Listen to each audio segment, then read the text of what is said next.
Selamat berjumpa kembali dalam layanan audio Sahabat Seperjalanan. Hari ini adalah hari Kamis 15 September 2022. Tema renungan saat teduh kita dengan judul Runtuhnya Kesombongan. Runtuhnya Kesombongan. Firman Tuhan terambil dalam Yesaya 18 ayat yang keempat. Demikian bunyi firman Tuhan. Sebab beginilah firman Tuhan kepadaku. Aku akan menjenguk dari tempat kediamanku dengan tidak bergerak. Seperti hawa panas yang mendidih waktu panas terik, seperti kabut embun di panas musim menuai. Mari kita berdoa. Bapa yang di dalam surga, kami mensyukuri jikalau kami punya kelebihan, namun ajar kami agar kami bisa melihat kelebihan kami sebagai anugerah yang berasal daripada Tuhan. Dalam nama Tuhan Yesus kami berdoa, amin. Shalom sahabat seperjalanan yang dikasihi Tuhan, runtuhnya kesombongan.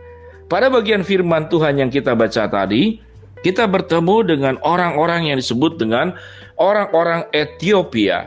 Orang-orang Ethiopia ini dipakai oleh Tuhan bergabung dengan bangsa Yehuda untuk melawan orang-orang Asyur yang akan Tuhan perangi dengan tujuan-tujuan tertentu. Karena di dalam Alkitab banyak terjadi sekali yang namanya peperangan demi peperangan.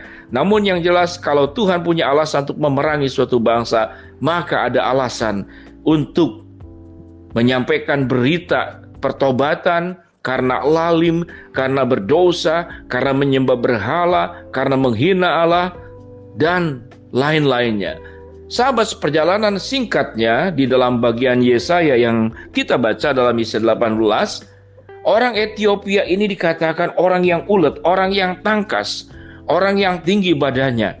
Jadi artinya secara hitung-hitungan manusia, bangsa Yehuda itu diuntungkan dengan adanya orang-orang Ethiopia yang membantu dan menolong untuk mengalahkan Asyur. Dan memang orang-orang Asyur itu dikalahkan oleh orang-orang Ethiopia yang bersama-sama dengan orang Yehuda. Asyur dihukum Tuhan, namun orang-orang Ethiopia pun ditegur oleh Allah karena mereka sangat mengandalkan kekuatan diri sendiri.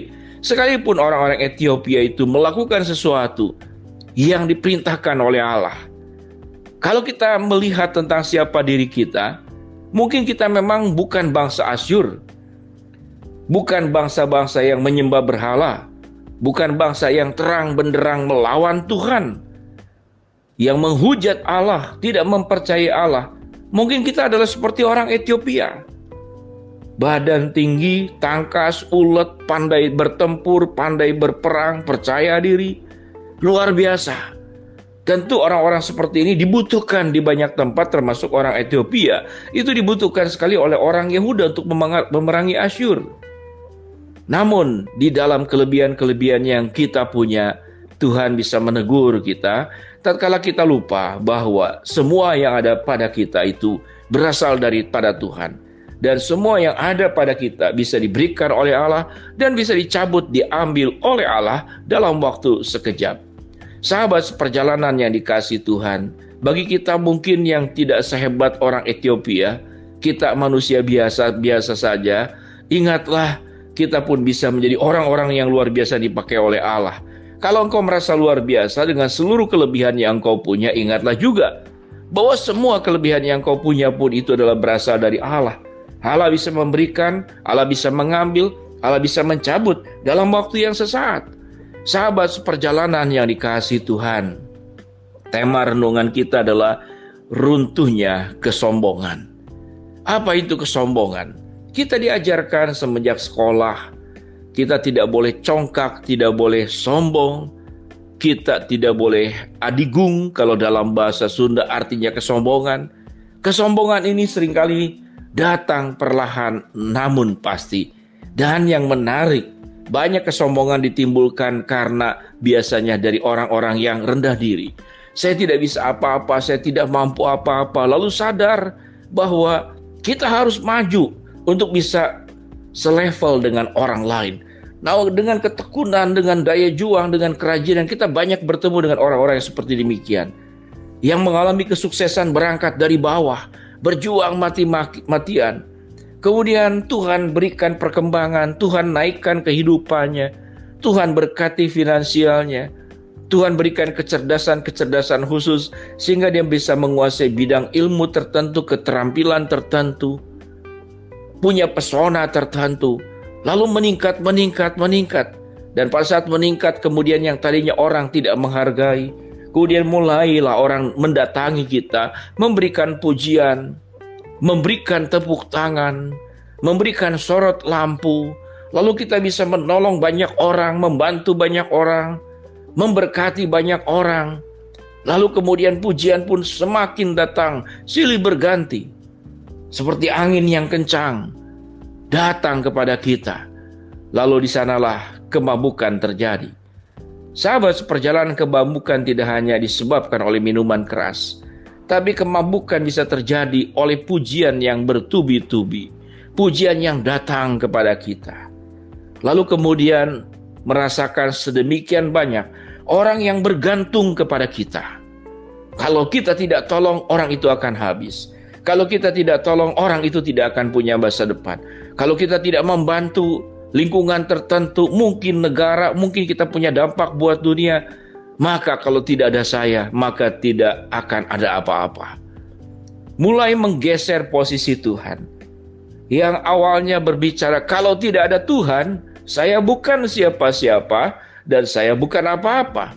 Namun karena keberhasilan, karena prestasi, karena segala sesuatu yang kita punya, bergeserlah yang tadinya berkata, kalau bukan Tuhan, saya bukan siapa-siapa. Kemudian bergeser menjadi, kalau bukan saya, kamu bukan siapa-siapa. Perhatikan baik-baik kalimat ini.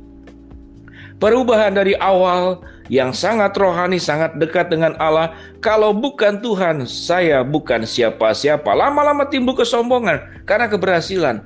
Maka kalimatnya menjadi berubah. Kalau bukan saya, kamu bukan siapa-siapa.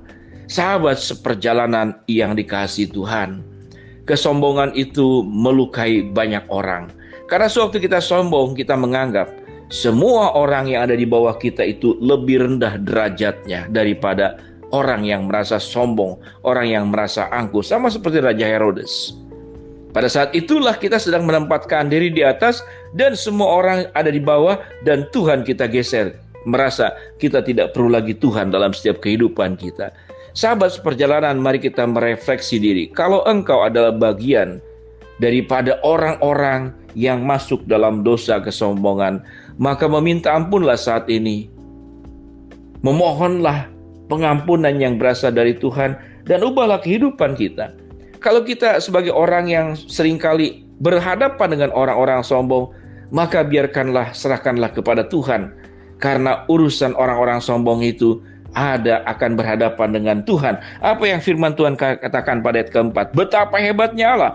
Sebab beginilah firman Tuhan kepadaku, aku akan menjenguk dari tempat kediamanku dengan tidak bergerak, seperti hawa panas yang mendidih waktu panas terik, seperti kabut embun di panas musim menuai. Sedemikian luar biasa kuasa Tuhan. Tuhan bisa hadir tanpa bergerak. Ini satu contoh dari sedemikian banyak kebesaran Tuhan. Biarlah segala kemuliaan kita hanya serahkan kepada Tuhan. Kalau kita punya kelebihan, punya kehebatan, punya pesona, punya kekayaan, punya kekuasaan, katakanlah, kalau bukan Tuhan, saya bukan siapa-siapa. Jauhkan dosa dengan membuat sebuah kalimat, kalau bukan saya, kamu bukan siapa-siapa. Mari kita berdoa. Bapa yang di dalam sorga, hamba mau berdoa buat sahabat seperjalanan yang sedang sakit, Tuhan yang sembuhkan. Sahabat seperjalanan yang sedang mengalami hambatan, kesulitan, Tuhan bukakan jalan. Sahabat seperjalanan yang sedang memohon, berharap sesuatu, Tuhan kabulkan dengan cara dan waktunya. Tuhan ampuni untuk dosa kesombongan kami. Biarlah kami menjadi pribadi dan anak-Mu yang berkata, kalau bukan Tuhan, aku bukan siapa-siapa. Dalam nama Tuhan Yesus kami berdoa. Amin. Shalom sahabat seperjalanan, Tuhan memberkati kita semua.